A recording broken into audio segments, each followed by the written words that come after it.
বাংলাদেশ ব্যাংকে সাংবাদিকদের যাওয়া নিষেধ, একটা অলিখিত ঘোষণা দিয়ে নিষেধ করা হয়েছে। কেন?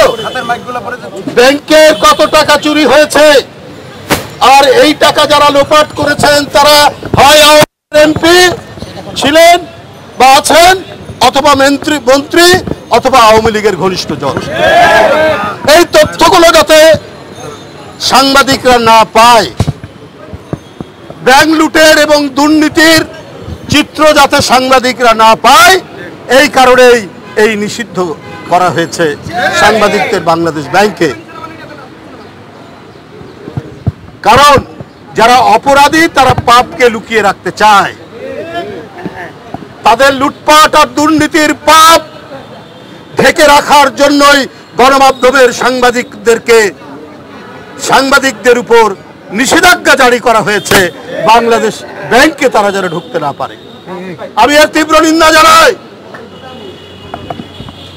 এই হরিলুটের সরকার, এই মহাদুর্নীতির সরকার, এই মহাচোরদের লালন পালনের সরকার, এরা আর ক্ষমতায় থাকলে মানুষের ঘর বাড়ি বসত ভিটা এরা সব বিক্রি করে দেবে। সত্যের পক্ষে যারা কথা উচ্চারণ করেন, বক্তব্য রাখেন, তারা কারাগারে।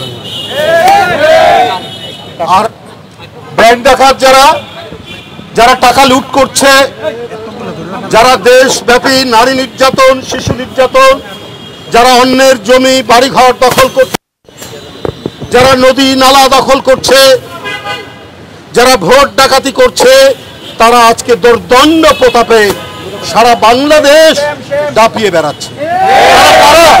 তারা সবাই ক্ষমতাসীন দলের লোকজন। এটা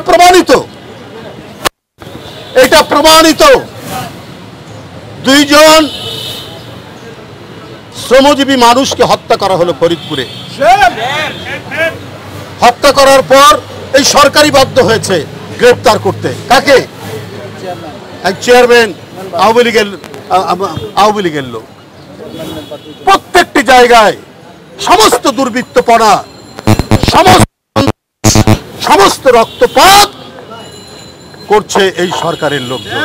কারণ এদেরকে দিয়েই তো অন্যায় করানো হয়েছে, এদেরকে দিয়েই তো বিএনপির এবং গণতন্ত্রকামী মানুষের মিছিলের উপর আক্রমণ চালানো হয়েছে, এদেরকে দিয়েই এরাই গ্রামে গঞ্জে জনপদের পর জনপদে পুলিশকে বাড়ি চিনিয়ে দিয়েছে। এইটা বিএনপির লোকের বাড়ি, এটা যুবদলের বাড়ি, এটা ছাত্রদলের নেতার বাড়ি। এরা এখন আশকারা পেয়েছে বলে আমরা শেখ হাসিনার জন্য এত অবৈধ, এত অপকর্ম করলাম, আর আমরা অপকর্ম করলে শেখ হাসিনা আমাদেরকে ধরবে কেন? তাই তারা একটা অলিখিত ফ্রি লাইসেন্স পেয়ে গেছে মানুষ হত্যার, টাকা লুটের, টাকা পাচারের। একের পর এক তারা এই কর্মকাণ্ড করছে।